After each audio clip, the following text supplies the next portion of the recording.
Somewhere along the lines of prehistory, some people took advantage of the human race in its vulnerable state, benefiting off of the entire situation.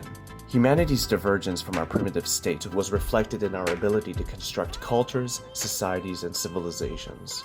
Humans have spent countless centuries evolving psychologically, but since the occurrence of the catastrophic event that divided our species, our progress has halted altogether. Records and databanks were all wiped out during the Younger Dryas period, the period of deep freeze which lasted over 1,000 years. Our old ways of living, which were in equilibrium with the planet and all life, was forgotten. Those who were sheltered from the catastrophe preserved the knowledge of the ancient worldwide civilization and sought to carry it down to the rest of humanity, who are now in the tribal hunter-gathering phase once again. Somewhere in this process of rebooting, something went horribly wrong. We see the rise of dynasties and empires during the dawn of recorded history.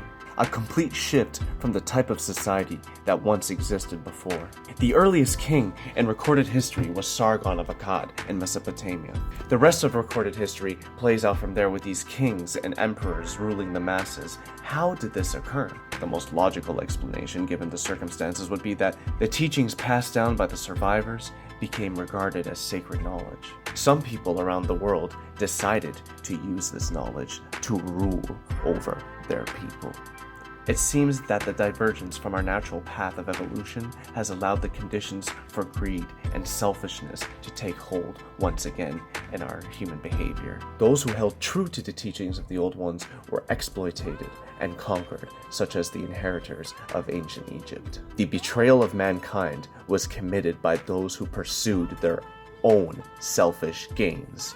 Those who seek power and profit at the expense of their fellow man and their family tree.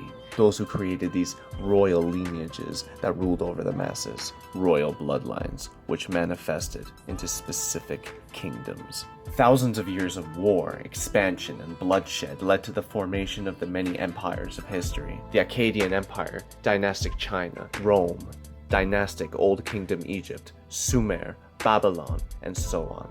What happened in this period of time was the separation from a matriarchic way of living to a patriarchic way of living. Almost all of these empires were ruled by men. Post-Diluvian Egypt seems to be the only empire that retained feminine sanctity, and thus ancient Egypt retained the knowledge of the ancient advanced civilization.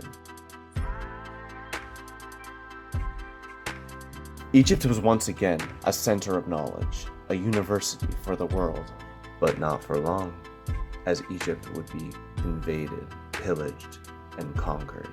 These are the people who enslaved our people.